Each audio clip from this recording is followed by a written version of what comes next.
This is the biggest stack yet.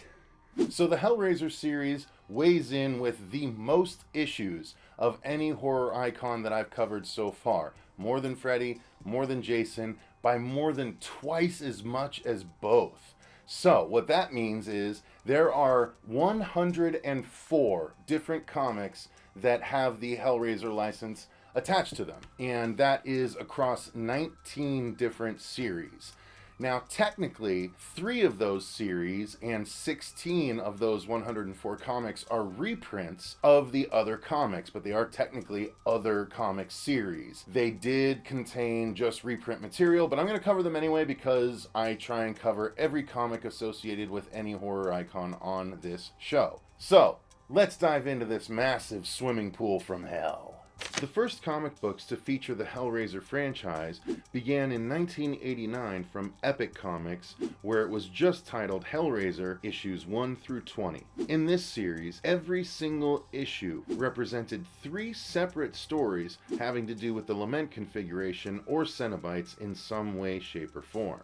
This series took an anthological approach, where every issue presented at least 3 separate stories having to do with the Lament configuration or Cenobites in some way, shape, or form. Each story had a different writer and artist, so a more comprehensive collection of writers and artists that have touched the Hellraiser franchise likely cannot be found anywhere else. Every story poignant in its own special way, it's interesting to see so many different perspectives and how they view the idea of Hellraiser and the Cenobites that populate the stories within. Each story almost acts as a what not to do in life scenario in order to avoid such extreme consequences as Cenobites. There were 3 separate series throughout the years that would actually just reprint stories from this original 20-issue series. We'll get to those later on. The second comic series to feature the Hellraiser franchise was called Clive Barker's Book of the Damned, numbers 1 through 4. These came out between 1991 and 1993, and these 4 issues were listed as Hellraiser Companions. In this, various scribes and artists expand the Hellraiser mythos with new tales, all told in prose in order to add to the Book of the Damned.